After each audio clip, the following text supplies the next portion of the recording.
Hello everyone, I am doctor Priyanka Dubey, a nutritionist. मेरे last video के बाद बहुत सारे डाइट रिलेटेड क्वेरीज आई, जैसे कि कितनी बार खाना खाना चाहिए, क्या खाना खाना चाहिए, कितना खाना चाहिए। इसलिए मैंने सोचा कि क्यों ना हम एक सीरीज़ स्टार्ट करें जिसमें हम diet related myths and facts को कवर करें। अगर आपके भी कोई क्वेश्चंस हों तो आप मुझे मेरे Instagram handle doctor Priyanka Dubey official या फिर फेसबुक पेज पे डॉक्टर प्रियंका दुबे पे या फिर मेरे यूट्यूब चैनल पे जाके कमेंट कर सकते हैं और अपने क्वेश्चंस भेज सकते हैं। तो स्टार्ट करते हैं आज का टॉपिक। आज का टॉपिक खाने की फ्रीक्वेंसी से रिलेटेड है, या फिर सिंपल लैंग्वेज में अगर हम कहें तो इंटरमिटेंट फास्टिंग बेटर है या 5 मील्स अ डे बेटर है। तो सबसे पहले मैं 5 मील्स अ डे के फैक्ट्स बताती हूँ। इसमें आपको उठने के 15 से 20 मिनट के अंदर ही कोई फ्रूट या ड्राई फ्रूट ले लेना चाहिए। उसके बाद ब्रेकफास्ट, मिड मील, लंच, स्नैक्स और डिनर लेना चाहिए। और पोस्ट डिनर आप मिल्क भी ले सकते हैं अगर आपने अर्ली डिनर किया हो तो। इसीलिए ये 5 मील्स या उससे भी ज़्यादा मील्स हो जाती है। इस पैटर्न में आपको स्मॉल एंड फ्रीक्वेंट मील्स लेनी है और इसमें हर 2 घंटे में आपको थोड़ी मील्स लेनी चाहिए। ऐसा इसलिए सजेस्ट किया जाता है ताकि आपकी बॉडी खाने को अच्छे से डाइजेस्ट और एसिमिलेट यानी कि एब्जॉर्ब कर पाए। प्लस इसमें आपको हर थोड़ी देर में कुछ खाना के लिए मिलता है तो क्रेविंग भी कम होती है।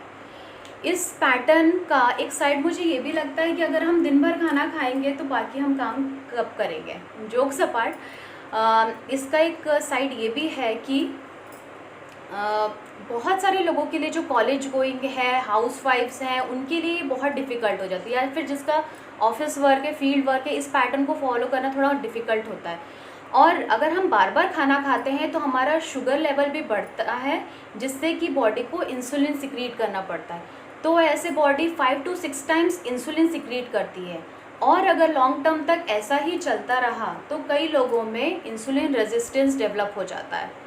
इसका मतलब है कि हमारी बॉडी उतना इंसुलिन सिक्रीट नहीं कर पा रही है जितना की ज़रूरत है, तो फिर हमें ऊपर से इंसुलिन की मेडिकेशंस या फिर इंजेक्शंस लेने पड़ते हैं।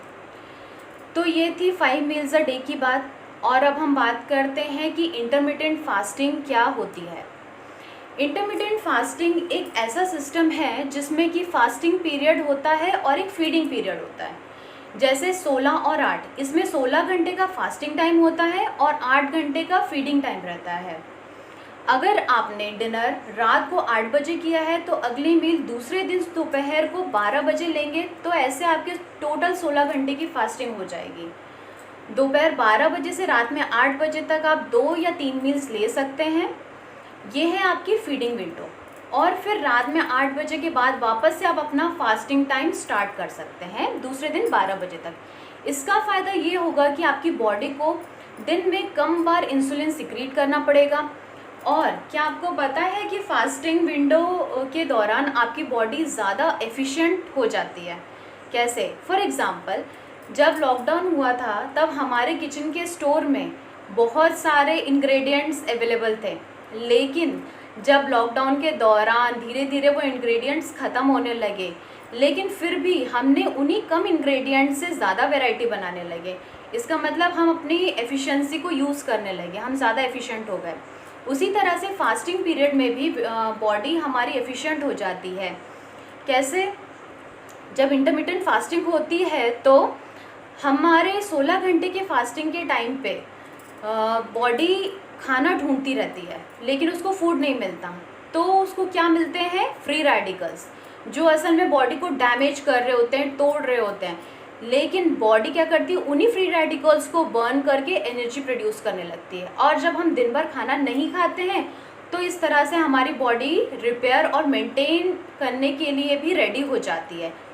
तो इंटरमिटेंट फास्टिंग में हमारा एक मेंटल अलर्टनेस भी इम्प्रूव हो जाता है, क्योंकि हमारी बॉडी को लगता है कि खाना नहीं मिल रहा है, तो हमारा माइंड ज़्यादा अलर्ट हो जाता है, जैसे कि हज़ारों साल पहले होता था। लेकिन अब तो हमारा फ्रिज हमसे बहुत दूर नहीं है। तो फास्टिंग की वजह से अलर्टनेस का डायरेक्शन अगर हम चेंज कर दे तो उसको हमें बहुत ज़्यादा बेनिफिट मिलेगा।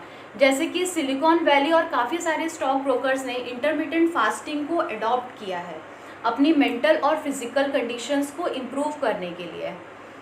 इनफैक्ट ट्विटर के सीईओ उन सेलिब्रिटीज़ में से एक हैं जिन्होंने इंटरमिटेंट फास्टिंग को अडॉप्ट किया। आपने ये सोचा है कि बहुत सारे रिलीजन्स में फास्टिंग की इतनी इम्पोर्टेंस क्यों है? वो इसीलिए क्योंकि हम एक तो खाने की इम्पोर्टेंस को समझें, प्लस दूसरा ये कि हम अपने सेल्फ कंट्रोल को इम्प्रूव करें, और तीसरा ये इनडायरेक्ट बेनिफिट होता है फास्टिंग का कि हमारी बॉडी से काफ़ी जंक या फिर फ्री रेडिकल्स एलिमिनेट हो जाते हैं, जिससे कि हमारी बॉडी रिपेयर करने लगती है। कई लोग तो 16, 8, 18 घंटे भी दिन भर में फास्ट कर लेते हैं, 20 घंटे भी फास्ट कर लेते हैं, जिन्हें हम बोलते हैं ओमैड या one meal in a day. So fasting के रिसेंटली बहुत पॉपुलर हो गई और काफ़ी स्टडीज़ होने लगी हैं। इसके बहुत ज़्यादा मेजर इश्यूज़ तो अभी सामने नहीं आए हैं क्योंकि अभी स्टडीज़ चली रही है, लेकिन ये बात भी बोली जा रही है कि 1000 साल पहले जब हम लोग दिन में 1 या 2 बार ही खाते थे और हमारी बॉडी उसी हिसाब से अभी भी इवॉल्व हुई है और हमारे अवेलेबिलिटी बहुत बढ़ गई है, लेकिन हमारी बॉडी वैसी की वैसी ही है, चेंज नहीं हुई है। तो हम ये कह सकते हैं कि साइंस ने फास्टिंग को रीडिस्कवर किया है, लेकिन ये एक स्लो और ग्रेजुअल प्रोसेस है। आपको ये करना चाहिए या नहीं करना चाहिए, स्टार्ट करने से पहले आप अपने डॉक्टर या न्यूट्रिशनिस्ट से ज़रूर कंसल्ट करें। सो दैट्स इट, और थैंक यू। अगर आपके कोई क्वेश्चंस हो तो मोस्ट वेलकम, अगर आपके कोई सजेशंस हो तो वो भी वेलकम है। Thank you so much.